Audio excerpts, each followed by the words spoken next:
Love at first sight அப்படிங்கிற மாதிரி சொல்லுவாங்க. அதுபோல தான் இப்போ தினேஷ் மல்லியை பார்த்ததுலேருந்தே அவங்கள காதலிக்க ஆரம்பிச்சிடுறாங்க. மல்லி அவங்களுக்கு விழுந்து விழுந்து அவங்கள கவனிச்சிக்கிறாங்க. ஏன்னா தினேஷ் அந்த ஆஃபீஸ்க்கு வேலைக்கு வந்ததுக்கு அப்புறமாவே அவங்களுக்கு சாப்பாடு கொண்டு வந்து கொடுக்குறது, அவங்கள நல்லா கவனிச்சிக்கிறது அப்படிங்கிற மாதிரி அவங்க மேலே ஒரு அக்கறையாக இருக்கிறாங்க. இந்த அக்கறையை தான் தினேஷ் தவறாக புரிஞ்சுக்கிறாங்க அப்படிங்கிற மாதிரி தெரியுது.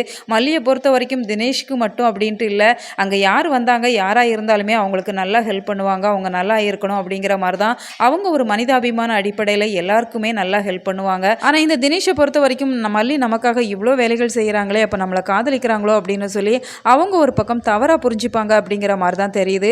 அதுபோல் தினேஷுக்குமே மல்லியை ரொம்ப ரொம்ப பிடிச்சிருக்குது அப்படிங்கிறதுல அவங்க அக்கா கிட்ட கால் பண்ணி சொல்கிறாங்க. அவங்க அக்கா தீபன் இவங்க 2 பேருமே ஒரு நல்ல ஃபேமிலியாக இருந்துட்டு இருக்கிறாங்க. அப்போல்லாம் அவங்களுக்குள்ள எந்த ஒரு பிரச்சனையுமே இல்லை.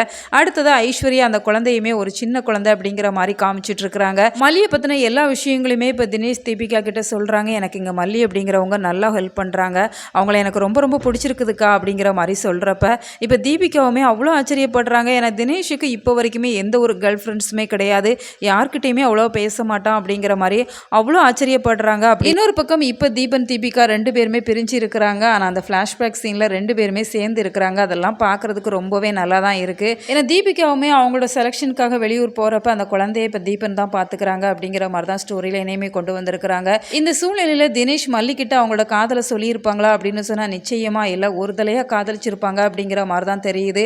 ஆனால் மல்லிக்கிட்ட சொல்லாமலே மல்லி தானே காதலிக்கிறாங்க அப்படிங்கிற மாதிரி தவறாக புரிஞ்சிருந்திருப்பாங்க.